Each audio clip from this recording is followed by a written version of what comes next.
اللہ تعالیٰ کا لاکھ لاکھ شکر ہے کہ جس نے ہمیں مسلمان پیدا کیا. اس نعمت کی بدولت ہمیں بچپن سے یہ معلوم ہوا کہ ہم کہاں سے آئے ہیں اور ہمیں مرنے کے بعد کہاں جانا ہے اور ہماری یہ زندگی کس مقصد کے لیے ہے. اللہ سبحانہ وتعالیٰ قرآن پاک میں فرماتے ہیں خلق الموت والحیات لیبلوکم ایکم احسن عملا، کہ اس نے موت اور زندگی کو بنایا کہ تمہیں آزما کر دیکھے تم میں اچھے کام کون کرتا ہے. ہم میں سے ہر ایک کے لیے یہ زندگی ایک امتحان ہے. ہم سب سے یہ دیکھا جا رہا ہے کہ ہم کیسے عمل کرتے ہیں. پھر ہماری زندگی کے اختتام پر ہم سب کو موت سے واسطہ پڑنے والا ہے، اور ہم سب یہ بات بھی اچھی طرح جانتے ہیں کہ ہماری زندگی میں وہ دن بھی آنے والا ہے جب ہم سب کو اللہ کے حضور حاضر ہونا ہے. وہاں ہمارے اچھے اور برے اعمال کی جانچ پرکھ ہونی ہے. وہاں ہم سے نعمتوں کے بارے میں سوال کیا جانے والا ہے. لہٰذا ہم میں سے ہر ایک کو ان حقائق کے بارے میں اچھی طرح معلوم ہونا چاہیے. آج کی اس شام جس موضوع پر ہم گفتگو کرنے والے ہیں وہ ہے موت کے بعد کیا ہوتا ہے، اور پھر موت کے بعد کیا چیز ہمیں فائدہ دیتی ہے. تو گویا آج کی گفتگو دو حصوں پر مشتمل ہے. ایک تو بذات خود موت اور اس کے بعد ہونے والے مرحلوں سے متعلق ہے، اور دوسری کہ مرنے کے بعد پھر وہ کون سی چیزیں ہیں جن سے ہم سب کو فائدہ پہنچ سکتا ہے. موت کے بارے میں گفتگو کرنا کوئی بہت خوشگوار بات نہیں، لیکن ہم سب جانتے ہیں کہ یہ ایک بہت بڑی حقیقت ہے جس سے کوئی بھی فرار حاصل کر نہیں سکتا. یہ ایک ایسا تلخ پیالہ ہے جو ہم میں سے ہر ایک کو پینا ہے. اس لیے عقل مند ہے وہ شخص جو آنے والے وقت سے پہلے اس کے لیے تیاری کر لے اور اچھی طرح جان لے کہ اس پر کیسی کیسی کیفیات گزرنے والی ہیں. قرآن پاک میں اللہ سبحانہ وتعالیٰ فرماتے ہیں کل نفس ذائقۃ الموت، ہر شخص کو موت کا مزہ چکھنا ہے. اور یہ بات 3 بار فرمائی گئی ہے. موت کیا ہے؟ موت زندگی کا اپوزٹ ہے، زندگی کا جوڑا ہے. ہر چیز اپنے جوڑے کے ساتھ مکمل ہوتی ہے. اسی طرح زندگی کا تصور اس وقت تک ادھورا رہتا ہے جب تک کہ موت کا ذکر نہ ہو. انسانی تخلیق کے بارے میں اللہ سبحانہ وتعالیٰ نے فرمایا وَكُنْتُمْ أَمْوَاتًا فَأَحْيَاكُمْ ثُمَّ يُمِيتُكُمْ ثُمَّ يُحْيِيكُمْ ثُمَّ إِلَيْهِ تُرْجَعُونَ. تم مردہ تھے، پھر اس نے تم کو زندہ کیا، پھر وہ تم کو موت دے گا، پھر وہ تم کو زندہ کرے گا، پھر تم اس کی طرف لوٹائے جاؤ گے، پھر تم اسی کی طرف جمع کیے جاؤ گے. ہم کچھ نہ تھے، پھر ہم وجود میں آئے، پھر ایک وقت ہوگا کہ موت آ جائے گی اور ہماری یہ ظاہری ہستی ختم ہو جائے گی، اور پھر ایک وقت آئے گا کہ دوبارہ زندگی ملے گی اور پھر اللہ کی طرف واپسی، حساب کتاب کا وقت. گویا ہر انسان ان 4 مرحلوں سے گزرتا ہے. پہلا مرحلہ کچھ نہ تھے. اس مرحلے میں ہماری روح موجود تھی کیونکہ اللہ تعالیٰ نے تمام روحوں کو حضرت آدم علیہ السلام کی پیدائش کے بعد پیدا کر لیا تھا، لیکن دنیا میں آنے تک وہ سب ایک انتظار گاہ میں ہوتی ہیں. اس میں روح ایک الگ وجود رکھتی ہے مگر جسم نہیں ہوتا. یہ کیفیت بھی موت سے ملتی جلتی ہے جب روح تنہا ہوتی ہے. پھر زندگی جب ملتی ہے تو روح کو جسم مل جاتا ہے. پھر جب موت آتی ہے تو روح جسم سے جدا کر دی جاتی ہے. پھر جب دوبارہ زندگی ملے گی تو جسم اور روح پھر آپس میں مل جائیں گے. تو گویا دوسرے لفظوں میں موت نام ہے جسم اور روح کی جدائی کا، اور زندگی نام ہے دونوں کے ملاپ کا.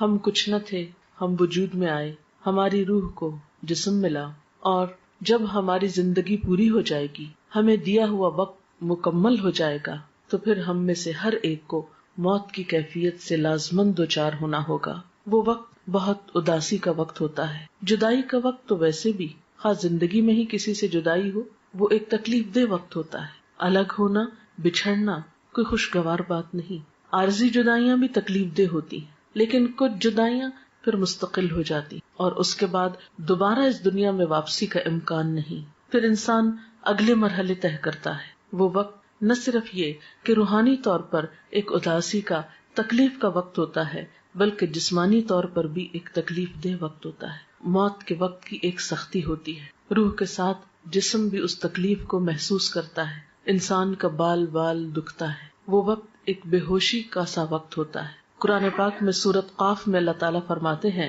وَجَاءَتْ سَكْرَةُ الْمَوْتِ بِالْحَقِّ، اور موت کی بے ہوشی یا موت کی سختی حق لے کر آ پہنچی.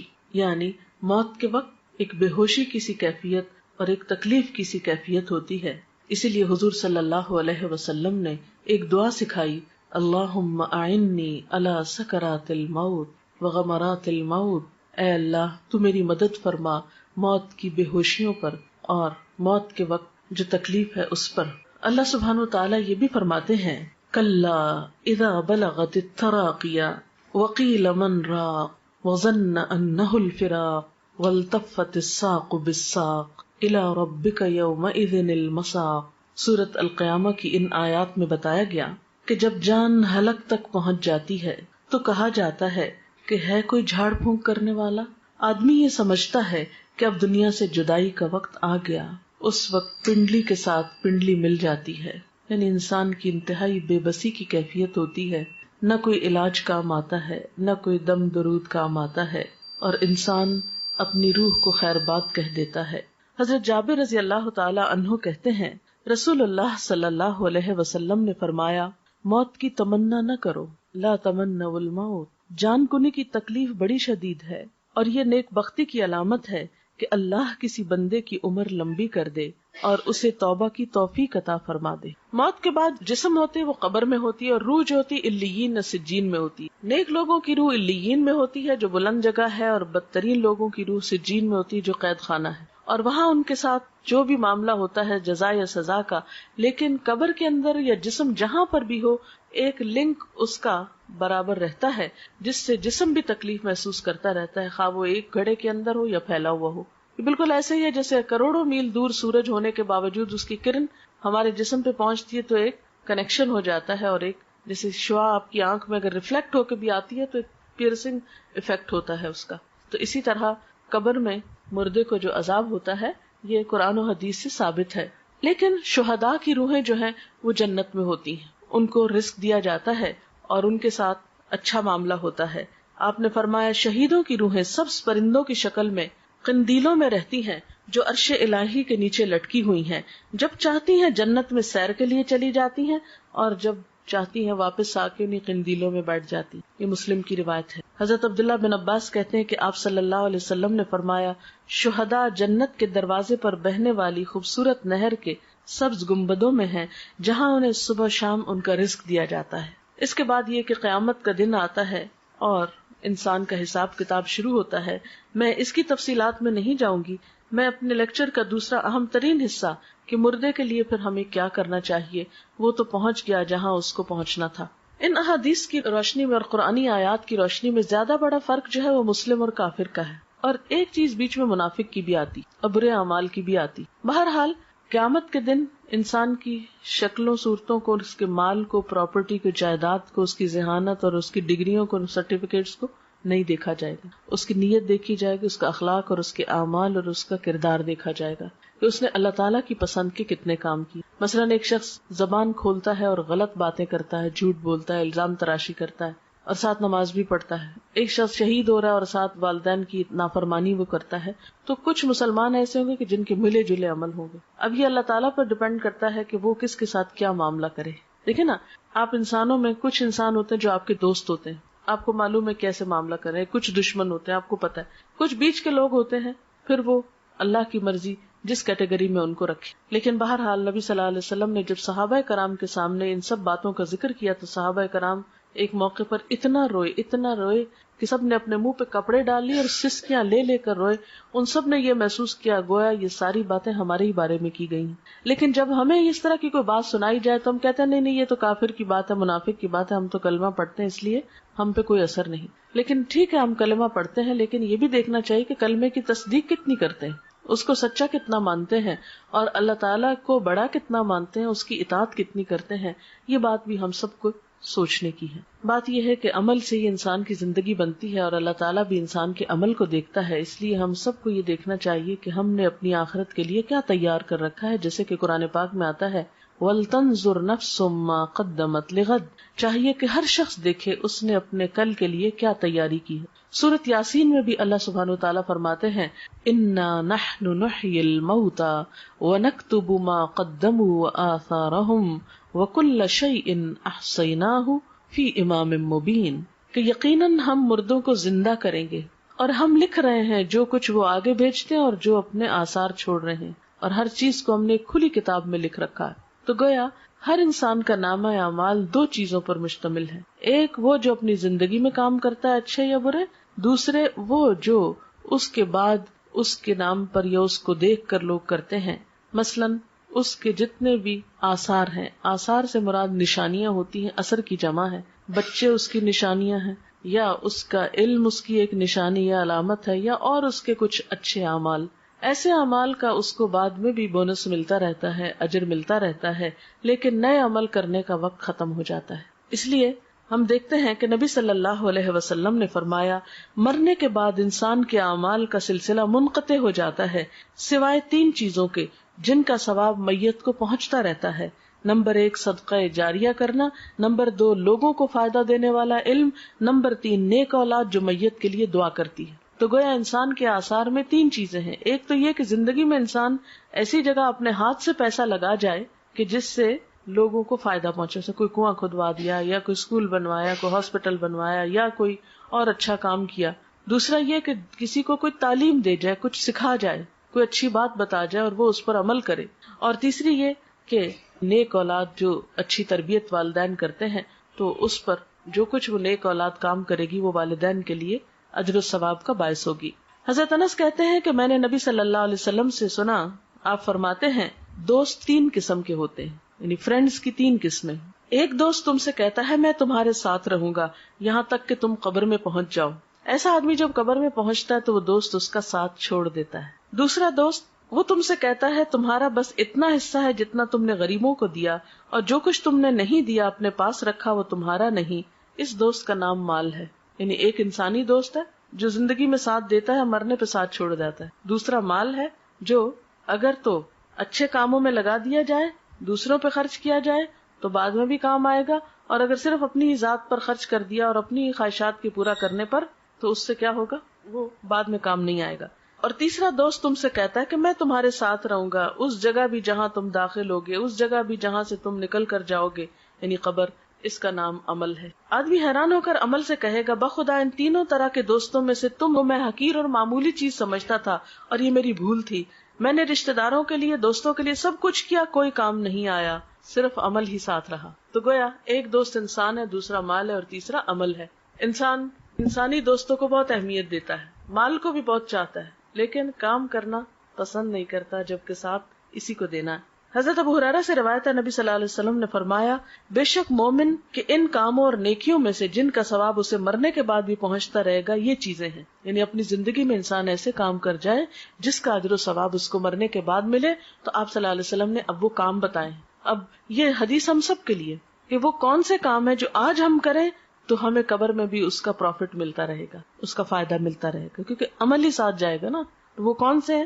نمبر 1 وہ علم جس کو اس نے سیکھ کر پھیلایا، یعنی خود بھی سیکھا اور دوسروں کو بھی سکھایا یا پھیلایا. نمبر 2 نیک اولاد جو اپنے بعد چھوڑ گیا، کیونکہ وہ بھی جو کچھ کرے گی انسان کی کوشش ہوتی ہے نا اس میں شامل، کیونکہ اولاد کو سکھاتا ہے انسان، طالب علموں کی طرح تربیت کرتا ہے، تو جو وہ کرے گی وہ بھی ثواب ملے گا اس. نمبر 3 قرآن مجید جس کا وہ دوسرے کو وارث بنا گیا، یعنی اس کے اپنا تھا جس سے پڑھتا تھا کرتا تھا، پھر وہ کسی کو دے گیا اور کوئی اور اس کو پڑھ رہا ہے. نمبر 4 مسجد جو وہ تعمیر کر گیا. نمبر 5 مسافروں کے ٹھہرنے کے لیے گھر بنا گیا، یہ کوئی ہاسٹل بھی ہو سکتا ہے، کوئی مسافر خانہ، سرائے، کچھ بھی ہو سکتا ہے. نمبر 6 نہر جاری کر گیا، یعنی پانی کا انتظام کر گیا. نمبر 7 صدقہ خیرات جو وہ اپنے مال میں سے اپنی تندرستی اور زندگی کی حالت میں نکال کے گیا، یعنی کہ مرتے وقت یہ فلاں کو دے دو فلاں کو، وہ تو پھر ہو گیا اوروں کا. ان چیزوں کا اس کو مرنے کے بعد بھی ثواب پہنچتا رہے گا. یعنی یہ وہ اعمال ہیں کہ جو مرنے کے بعد بھی انسان کے کام آتے ہیں. حضرت ابو ہریرہ سے روایت ہے سعد بن عبادہ کی والدہ فوت ہو گئی تو سعد نے کہا اے اللہ کے رسول صلی اللہ علیہ وسلم میری ماں فوت ہو گئی ہے، کیا میں اس کی طرف سے خیرات کر سکتا ہوں؟ آپ نے فرمایا ہاں. عرض کی کون سی خیرات بہتر رہے گی؟ فرمایا پانی پینے کا انتظام، یعنی دوسروں کو پانی پلانے کا انتظام کرو. تو مرنے والے کے لیے یہ نیکی بھی باعث ثواب ہے، خواہ انسان اپنی زندگی میں خود کر جائے یا اس کے بعد اس کی اولاد کرے یا وارث کرے. پھر علم کے بارے میں آپ صلی اللہ علیہ وسلم نے فرمایا بے علموں کو علم سکھانا صدقہ ہے. حصول علم کے راستے پہ چلنے والے کے لیے اللہ تعالیٰ جنت کا راستہ آسان کر دیتے ہیں. یعنی علم جو ہے انسان کے لیے بہترین صدقہ جاریہ ہے. انسان اگر سیکھتا ہے، سکھاتا ہے، کوئی کتاب لکھتا ہے، کوئی مضمون لکھتا ہے، کوئی کسی کو تعلیم دیتا ہے، کسی طالب علم کی فیس دیتا ہے، کوئی اسکول بنوا دیتا ہے، کوئی مدرسہ بنواتا ہے، کچھ بھی جو علم کی ایکٹیویٹی یا ترقی کے لیے، اور آج کا دور جیسے کمپیوٹر اور انٹرنیٹ کا دور ہے یا اور وسائل، تو کوئی بھی ایسا آلہ یا چیز خریدنا یا تیار کرنا یا ایجاد کرنا، وہ سب اس میں شامل ہے جس سے خیر کی بات عام ہو سکے.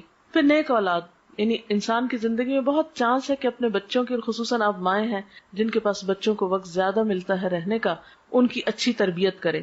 آپ نے فرمایا سب سے پاکیزہ کھانا جو تم کھاتے ہو اپنے ہاتھ کی کمائی سے ہے، اور تمہاری اولاد بھی تمہاری کمائی میں شامل ہے. یعنی گویا اولاد کو قرآن و سنت کا علم دینا، اچھی تمیز، اخلاق، ادب سکھانا جو ہے اجر و ثواب کا باعث ہے.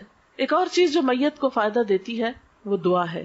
ایک مسلمان جب اپنے بھائی کی عدم موجودگی میں دعا کرتا ہے تو وہ قبول ہوتی ہے، اور اس آدمی کے پاس ایک نگران فرشتہ ہوتا ہے جو کہتا ہے کہ جو دعا تم اپنے بھائی کے لیے کر رہے ہو وہی تم کو بھی ملے. پھر اسی طرح ایک حدیث میں آتا ہے کہ قبر میں میت کی مثال ڈوبنے والے اور فریاد کرنے والے کی طرح ہوتی ہے، جو اپنے ماں باپ یا بہن بھائی یا کسی دوست کی دعا کا منتظر رہتا ہے، اور جب وہ اسے پہنچتی ہے تو دنیا کی ہر چیز سے زیادہ پیاری اس کو وہ دعا ہوتی ہے جو دوستوں کی طرف سے اس کو ملتی ہے یا اولاد کی طرف سے. آپ صلی اللہ علیہ وسلم نے فرمایا بے شک اللہ تعالیٰ اہل دنیا کی دعا سے اہل قبور کو پہاڑوں کے برابر اجر عطا کرتا ہے. یعنی ہماری دعائیں مردوں کے حق میں کیسے ثابت ہوتی ہیں؟ جیسے پہاڑ جتنا تحفہ، جو معمولی چیز نہیں ہے کسی مرنے والے کے لیے دعا کرنا.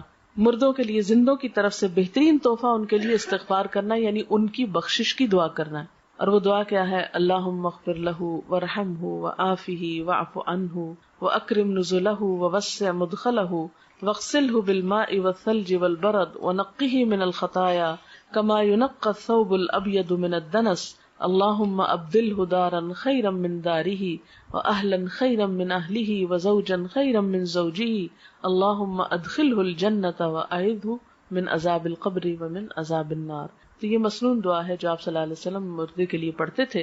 ہم سب کو بھی اپنے والدین کے لیے اور دیگر رشتہ داروں کے لیے یا دوستوں کے لیے جو دنیا سے چلے جائیں یہی دعا کرنی چاہیے. ہم سب کے پاس جو وقت ہے، صحت ہے، جوانی ہے، یہ ساری نعمتیں ایسی ہیں کہ جن کے بارے میں ہم سے سوال کیا جائے گا، حساب ہوگا. تو بات یہ ہے کہ ہمیں دو کام کرنے ہیں. ایک تو یہ کہ اپنے لیے ایسے کام کرنے ہیں جو ہمارے مرنے کے بعد ہمارے اپنے لیے صدقہ جاریہ بنے.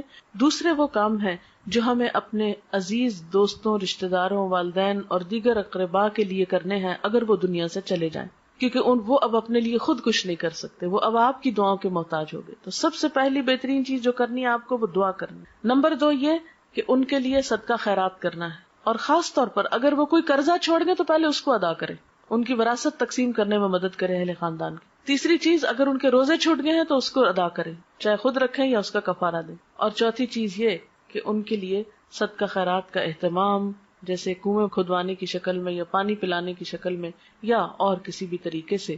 تو دعا، قرضوں کی ادائیگی، علم کا پھیلانا، یہ تمام چیزیں جو ہیں یہ میت کو فائدہ دیتی ہیں. وآخر دعوانا ان الحمدللہ رب العالمین. اب اگر آپ کے پاس کوئی سوال ہے تو آپ وہ کر سکتے ہیں. میں نے اسی لیے ذرا سا پہلے چھوڑا ہے کہ دعا کا بھی وقت مل جائے، اور اگر کوئی بات آپ کے ذہن میں ہو جو اس لیکچر سے واضح نہیں ہوئی تو اس سے آپ کو فائدہ ہو جائے. شرک کا مطلب ہوتا ہے کسی کو شریک کرنا. اللہ تعالیٰ کی ذات میں، اس کی صفات میں، اس کے حقوق میں، اختیارات میں کسی اور کو شریک سمجھنا شرک ہوتا ہے. ذات میں شرک کیا ہے؟ جیسے اللہ تعالیٰ کو الہ ماننے کے علاوہ پتھروں کے بت یا فرشتوں یا نیک انسانوں کو بھی پوجنا، یعنی خواہ وہ کوئی قبر ہو یا پتھر کا کھڑا بت ہو یا کوئی فرشتہ ہو یا پھر مورت ہو یا کوئی بھی چیز. صفات میں شرک یہ ہوتا ہے کہ جو قوت اللہ کے پاس ہے وہ اوروں کے پاس بھی. مثلا وہ رزق دیتا ہے تو ہم یہ آس لگا لیں کوئی اور بھی دیتا ہے. اگر وہ دعائیں سنتا ہے تو ہم سمجھے کوئی اور بھی ہماری پکار سننے والا ہے. اگر وہ رزق اور اولاد دیتا ہے تو ہم سمجھے کسی انسان کے ہاتھ میں بھی ہے، نعوذ باللہ. ایسا یہ صفات میں شرک ہوتا ہے. کسی کو قسمتوں کا بنانے بگاڑنے والا ماننا نہیں، یہ سب صرف اللہ ہی کرتا ہے. ان یمسسک اللہ بضر فلا کاشف لہ الا، اگر تم کو کوئی نقصان پہنچے تو اس کو دور کرنے والا کوئی نہیں سوائے اللہ کے. اگر یہ سمجھنا کہ ہمارا غم اور مشکل کشائی کوئی اور کر دے گا، یہ شرک. اسی طرح حقوق کے، جیسے عبادت اللہ کی ہونی چاہیے، اگر آپ غیر اللہ کی شروع کر دیں، نماز، روزہ، سجدہ وغیرہ، تو یہ شرک. اختیارات، یہ کہ جیسے اختیارات اللہ کے اگر کسی اور میں سمجھے تو یہ بھی شرک. سوال ہے میت کے نام پر کھانا پکا کر کسی کو کھلانا یا مسجد میں بھیجنے سے میت کو فائدہ ہے یا نہیں؟ اگر وہ کسی غریب کو آپ کھلا رہے ہیں، کسی ضرورت مند کو دے رہے ہیں، تو انشاءاللہ فائدہ پہنچے گا، یعنی صدقہ اس کے نام پر آپ کر رہے ہیں، اس کو فائدہ پہنچانے کا۔ لیکن اگر وہ پکا کر خود ہی بیٹھ کے کھا لیتے ہیں، جیسے ہمارے یہاں ہوتا ہے کہ تیسرے دن کل کرتے ہیں اور اس میں اچھے اچھے فروٹ کاٹتے ہیں اور وہ سب آئے ہوئے دوست رشتہ دار کھا پی کے گھروں کو چلے جاتے ہیں، پارٹی کا سما ہوتا ہے، تو یہ تو کوئی صدقے کی قسم نہیں ہے۔ یا پھر یہ کہ ہر جمعرات کو ہم اسی طرح کا کام کرتے ہیں، یا 40 دن گزرنے پر ہم دیگ چڑھاتے ہیں اور سب ایک جیسے دعوت ہو رہی ہے سب کی، آئے بیٹھے کچھ اور کھایا پیا اور چلے گئے، تو صدقہ ہے نا، یعنی کسی غریب کو کھلانا، کسی ضرورت مند کو دینا۔ تو میت کے نام پر اگر آپ صدقہ کرنا چاہتے ہیں تو ضرورت مندوں کو دیں، یتیموں کو دیں، بیواؤں کو دیں، مسکینوں کو دیں، یہ صدقہ ہوگا۔ 13 شعبان کو میت کے حوالے سے کوئی چیز قرآن و سنت سے ثابت نہیں ہے۔ اچھا، اب آپ دیکھیں کہ میت کے لیے مثلاً اگر صدقہ کرنا ہے اور آپ کو غریب مسکین کو بھی آپ نے کھانا کھلا دیا، تو اور کیا کریں؟ کسی کو پڑھا دیں، کسی بچے کی فیس دے دیں، اور نیت یہ کر لیں کہ اس کا ثواب میت کو پہنچے۔ کوئی اسکول بنوا، آپ دیکھیں ہمارے اسکولوں میں لائٹ نہیں ہوتی، بیٹھنے کو کرسیاں نہیں ہیں بچوں کے، اور اسی طرح عمارت نہیں ہے سر پہ۔ پاکستان میں کتنے اسکول ایسے ہیں جن کی چھتیں ہی نہیں ہیں، اوپن میں اسکول ہو رہے ہیں۔ تو یہ علم جو ہے یہ فرض ہے مسلمانوں پر حاصل کرنا، طلب العلم فریضۃ علی کل مسلم۔ اس فرض کی ادائیگی میں اگر آپ کوئی بھی چیز میت کے لیے کرتے ہیں تو اس کا بھی فائدہ ہے۔ اور ابھی تو مردے کی حالت میں نے بتائی ہے کہ یا تو نیک ہوگا اور یا بد ہوگا۔ تو اب اگر ایک شخص سزا میں مبتلا ہے وہاں، تو آپ کا کیا خیال ہے وہ عید کر رہا ہوگا؟ یہ تو عقل کو بھی نہیں لگتی نا بات کہ مردہ عید کرے۔ مردوں کی کیا عید؟ نصف شعبان کی کیا کوئی دعا ہے؟ یہ دعا کی کوئی فضیلت ہے؟ دیکھیں کہ آپ صلی اللہ علیہ وسلم سے کوئی ایسی دعا تو ہمیں نہیں پتہ چلتی قرآن و سنت میں کہ جو آپ نے 15 شعبان کو خاص طور پہ مانگی۔ دیکھیے کہ اسلام میں عبادت کا جو تصور ہے وہ یہ ہے کہ بندہ ہر لمحہ اپنے رب کو یاد کرے، یہ ہے عبادت کی روح۔ یہ نہیں کہ آپ سال بھر بھولے رہیں اور ایک دن بس جلدی سے جا کے ہاتھ لگائیں، یاد کر لیں، پھر آ کے واپس بھول جائیں۔ کرسچنس کے اندر تو یہ ہے کہ سنڈے کے سنڈے آپ جا کے خدا کو یاد کر لیں اور باقی دن جو ہے وہ اپنی مرضی کے گزارے۔ اسلام میں کیا ہے؟ فاذکرونی اذکرکم، مجھے یاد کرو میں تم کو یاد کروں گا۔ نبی صلی اللہ علیہ وسلم کا طریقہ کیا ہوتا تھا؟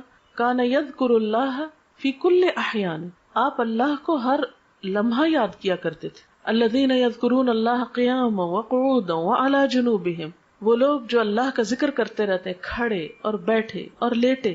یہ ہے عبادت کا تصور۔ جیسے نمازیں، دن میں 5 نمازیں فرض ہیں، اس کی پابندی لازم ہے، اس کو نہ پڑھنے پہ سخت پکڑ ہے۔ قیامت کے دن پہلا سوال نماز کے بارے میں ہوگا۔ پھر اس کے بعد سال میں روزے فرض ہیں، وہ اگر رمضان کے بغیر آپ رکھیں گے تو اس کو کوئی فائدہ نہیں، وہ نفل شمار ہوگی۔ ایک روزہ رمضان کا بغیر کسی وجہ کے چھوڑ دینا، اس کے بدلے میں زندگی بھر روزے رکھے تو وہ اجر نہیں ملتا۔ یعنی پوری زندگی آپ روزے رکھیں نا اور ایک چھوڑ دیں رمضان کا روزہ تو وہ برابر نہیں ہو سکتا اجر۔ پھر حج فرض ہے صاحب استطاعت لوگوں پر، اور حج کے لیے دن مقرر ہے، مہینہ مقرر ہے، وقت اور جگہ مقرر ہے۔ اگر اس پہ آپ نہیں پہنچے تو آپ کا حج نہیں ہوا۔ عیدوں کا دن مقرر ہے، زکوٰۃ کے لیے کہ جب آپ کا سال پورا ہو، سال میں کسی بھی وقت جب آپ کا ٹائم پورا آپ دے دیں۔ یہ تو ہے مقرر دن، مقرر وقت، مقرر جگہ، مقرر طریقے۔ باقی کیا ہے؟ ہر وقت اللہ کو یاد کرو، ذکر کرو، توبہ استغفار کرو، تسبیح کرو، صدقہ خیرات کرو، کچھ بھی کرو۔ لیکن ہم نے کیا کیا ہے کہ کچھ مخصوص دنوں کو بس خاص کر لیا عبادت کے لیے اور باقی زندگی اپنی مرضی کے لیے۔ یہ طریقہ کار درست نہیں ہے۔ اس میں پھر خاص طور پر جو چیزیں بہت زیادہ زور پکڑ رہی ہیں وہ رجب کی 27 تاریخ کو عبادت کر لینا یا 15 شعبان کو کر لینا، حالانکہ حضور صلی اللہ علیہ وسلم شعبان میں اتنی کثرت سے روزے رکھتے تھے کہ اور کسی مہینے میں رمضان کے علاوہ نہیں۔ آپ کہتے تھے کہ اس مہینے میں اعمال اللہ کے حضور پیش کیے جاتے ہیں کہ میرا جی چاہتا ہے کہ جب میرے عمل اللہ کے حضور پیش کیے جائیں تو میں روزے سے ہوں، یعنی اتنا اجر و ثواب ہے اس مہینے میں روزے رکھنے۔ لیکن ہم لوگوں نے باقی تو نفلی روزے بھول کے صرف ایک 15 کا روزہ رکھ لیتے ہیں، حالانکہ آپ نے صرف ایک دن مخصوص نہیں کیا اس کے لیے۔ ہاں 15 کے بعد روزے رکھنے سے منع کیا ہم کو تاکہ اگلے رمضان کے اوپر اثر نہ پڑے۔ باقی اس مہینے میں صدقہ خیرات کریں، ذکر اذکار کریں، نمازیں پڑھیں، جو بھی کریں اچھے کام وہ آپ کو فائدہ دیں گے۔ لیکن صرف مخصوص اوقات میں مخصوص طریقے کی مخصوص نماز پڑھ کے فارغ ہو جانا اور پھر فرائض کی بھی پابندی نہ کرنا، یہ بات درست نہیں۔ عورتوں کے قبرستان جانے کے بارے میں یہ کہ پسندیدہ نہیں ہے، کبھی ایک آدھ بار چلا جائے انسان عبرت کے لیے تو اور بات ہے، جیسے حضرت عائشہ سے روایت ہے ایک دفعہ وہ گئی تھی اپنے بھائی کی قبر پر، یا یہ کہ آپ لوگ کہیں بازار سے گزر رہے ہوتے ہیں تو راستے میں قبرستان ہے اور گاڑی گزر رہی تو آپ بھی دعا پڑھ دیں۔ لیکن اسپیشلی قبرستان کے اندر جا کے کسی قبر کے پاس بیٹھ رہنا اور عورتوں کا کثرت سے جانا، اس کو ناپسند کیا گیا ہے۔ کوئی شخص مر گیا، اس کے نام پر کھانا پکانا اور فاتحہ پڑھنا کیا درست ہے؟ میں نے بتایا نا ابھی کہ اس کی طرف سے صدقہ کرنے کے لیے آپ کسی غریب کو دے دیجئے اور کسی ضرورت مند کو کھلائیے. آپ اس کے نام پہ صدقہ کر سکتے. نام سے مراد یہ کہ اس کی طرف سے کہ اس کو ثواب پہنچے، صدقہ خیرات آپ کر سکتے ہیں. جی فاتحہ جو ہے یہ تو اپنی ہدایت کی دعا ہوتی. سورۃ الفاتحہ میں کیا ہے؟ ایاک نعبد و ایاک نستعین اہدنا الصراط المستقیم. ہم صرف تیری عبادت کرتے ہیں اور تجھ سے ہی مدد مانگتے ہیں، ہمیں سیدھا راستہ دکھا. تو مردے کو تو ہدایت کی دعا نہیں چاہیے، مردہ تو مر گیا، اس کو تو اب بخشش کی دعا چاہیے. اس لیے اس موقع پر کچھ مخصوص ذکر آپ صلی اللہ علیہ وسلم نے ہمیں نہیں سکھایا. بس نیت کریں، خواہ گھر میں نہیں بھی پکائیں. دیکھیں کتنے لوگ ہیں جو گھر میں کھانا پکا سکتے ہیں. کئی لوگ جو ہے وہ ان میں ہمت نہیں، کوئی بیمار ہے، کوئی مصروف ہے، کوئی کسی کے پاس اتنی وسعت نہیں. تو آپ بے شک راشن دے دیں، آپ پیسہ دے دیں، آپ کسی بھی طرح کسی کی مدد کر دیں. ضروری نہیں کہ پکا کے سامنے رکھ کے پڑھ کے پھر دیں. یہ ہم نے خود رواج نکال لیا ہے. دعا کرنا جو ہے میت کو سب سے زیادہ فائدہ دیتا ہے. دیکھیں ہمارا دعا پہ کچھ خرچ نہیں آتا. اذان سن لیجئے پھر دعا کرتے ہیں. سبحان اللہ وبحمدہ عدد خلقہ ورضا نفسہ وزنۃ عرشہ ومداد کلماتہ. سبحان اللہ العظیم. اللہم صل علی محمد وعلی آل محمد کما صلیت علی ابراہیم وعلی آل ابراہیم انک حمید مجید. اللہم بارک علی محمد وعلی آل محمد کما بارکت علی ابراہیم وعلی آل ابراہیم انک حمید مجید. ربنا آتنا فی الدنیا حسنۃ وفی الآخرۃ حسنۃ وقنا عذاب النار. ربنا لا تزغ قلوبنا بعد اذ ہدیتنا وہب لنا من لدنک رحمہ انک انت الوہاب. ربنا هب لنا من ازواجنا وذرياتنا قرة اعین واجعلنا للمتقین اماما. ربنا لا تؤاخذنا ان نسینا او اخطأنا. ربنا ولا تحمل علينا إصرا كما حملته على الذين من قبلنا. ربنا ولا تحملنا ما لا طاقة لنا به واعف عنا واغفر لنا وارحمنا أنت مولانا فانصرنا على القوم الكافرين. یا اللہ پاک جو کچھ ہم نے پڑھا ہے سنا ہے اپنی رحمت سے اسے قبول فرما. یا اللہ جو باتیں آپ کی مرضی کے مطابق ہوئی ہیں، آپ کو پسند آئی ہیں، ہم سب کو اس پر عمل کی توفیق عطا فرما. اگر کوئی بات بھولے سے زبان سے ایسی نکلی ہے جو آپ کو پسند نہیں آئی تو ہم سب کو اس سے دور کر دے. یا اللہ تو ہمارے گناہوں کو معاف کر دے، ہمیں ہدایت عطا فرما، ہمیں ان کاموں کی توفیق دے جن سے تو راضی ہو جائے. اللہ ہمیں اپنی محبت عطا کر دے، اپنے حبیب محمد صلی اللہ علیہ وسلم کی محبت عطا کر دے، نیک بندوں کی محبت عطا کر دے. یا رب العالمین تو ہمارے گناہوں کو معاف کر دے، ہماری کوتاہیوں سے اور سستی سے درگزر فرما. یا اللہ تو ہمیں اس زندگی میں ان کاموں کی توفیق دے جن سے تو راضی ہو جائے. اللہ ہمارے والدین پر اپنی رحمت فرما. یا رب العالمین ریحانہ اور رخسانہ کی والدہ پر اپنی رحمت فرما، ان کے درجات بلند فرما، ان کو اپنی عافیت میں رکھ، ان کو جنت الفردوس کے اعلیٰ مقام میں جگہ عطا فرما، انہیں آخرت کی بہترین بھلائیاں نصیب فرما، ان کی اولاد کو ان کے لیے صدقہ جاریہ بنا، انہیں بہترین نیک اعمال کی توفیق دے جو ان کی والدہ کے لیے بہترین اجر کا سبب ہوں. یا رب العالمین ہم سب بھی اس رستے کے مسافر ہیں، ہمیں بھی ان کاموں کی توفیق دے جو ہمیں وہاں کام آنے والے ہیں. ہماری موت کی سختی کو ہم پہ آسان کر دینا، نیک فرشتوں سے ہمارا واسطہ ہو. یا اللہ ہمیں قبر کے عذاب سے بچانا. یا اللہ تو ہمارا خاتمہ ایمان پر فرمانا، آخری وقت کلمہ نصیب فرمانا. یا اللہ ہماری اولادوں کو ہماری آنکھوں کی ٹھنڈک بنا، انہیں دنیا اور آخرت میں کامیابی دے. یا اللہ ہمیں نیکی کے کاموں کی توفیق دے، برائیوں سے بچنے کی توفیق عطا کر دے. اپنی ذات پر ہمیں مکمل ایمان اور بھروسہ عطا کر دے. جتنی بہنیں یہاں آئی ہیں سب کا آنا قبول کر، اس گھر پر اپنی خیر و برکت نازل فرما، سب کے دکھ تکلیفیں پریشانیاں دور فرما، ہم سب کو اپنی رحمت سے ڈھانپ لے، ہم سے درگزر فرما. تو ہی ہمارا مولا ہے، ہم سب پر اپنی رحمت فرما. ربنا تقبل منا انک انت السمیع العلیم وتب علینا انک انت التواب الرحیم. وصلی اللہ تعالی علی خیر خلقہ محمد وعلی آلہ واصحابہ وأهل بيته أجمعين برحمتك يا أرحم الراحمين. إلهي آمين.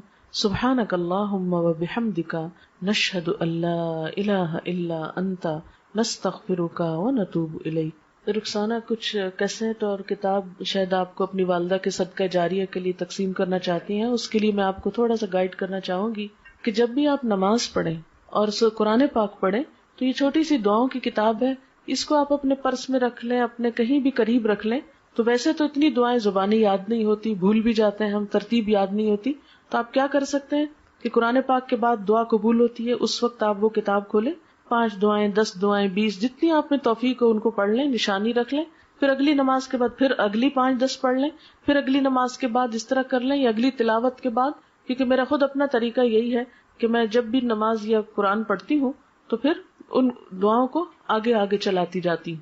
اس طرح الحمدللہ قرآن کی دعائیں اور نبی صلی اللہ علیہ وسلم کی جو مسنون دعائیں ہیں جس میں دنیا آخرت کی ہر بھلائی کا ذکر ہے، ہمارا اپنا دماغ اتنا کام نہیں کرتا، تو وہ آپ پڑھتے جائیں۔ اس کا ایک تو فائدہ آپ کو خود ہوگا، دوسرا یہ کہ جن کے صدقہ جاریہ کے لیے یہ دیا جا رہا ہے ان کو بھی ثواب پہنچے گا۔ دوسرا ایک کیسٹ ہے، اس کیسٹ کا نام ہے واپسی۔ یہ ہماری ایک بچی تھی، طالبہ تھی، وہ فوت ہو گئی، اچانک اس کا ایکسیڈنٹ ہوا تو فوت ہو گئی۔ وہ اتنی نیک بچی تھی کہ خود پڑھتی بھی تھی اور پڑھاتی بھی تھی اور ہر ایک کی مدد کے لیے تیار رہتی تھی، تو اس کی زندگی ایک بہت مثالی زندگی تھی۔ اور اس کے علاوہ تعزیت کے کچھ آداب اور واپسی کا جو سفر ہے دنیا سے، اس پہ کچھ باتیں اس کیسٹ میں موجود ہیں، آپ خود بھی سنیں اوروں کو بھی سنائیں، تو اس سے بھی انشاءاللہ ان کی والدہ کے لیے بھی اور خود اس بچی کے لیے جو فوت ہوئی ہے ایک صدقہ جاریہ ہوگا۔ اگر ہم دوسروں کے لیے بھلائی سوچیں گے، ہم دوسروں کے لیے خیر سوچیں گے، تو انشاءاللہ اللہ تعالی ہمارے لیے بھی کوئی خیر کا راستہ نکال دے گا۔ السلام علیکم ورحمۃ اللہ وبرکاتہ۔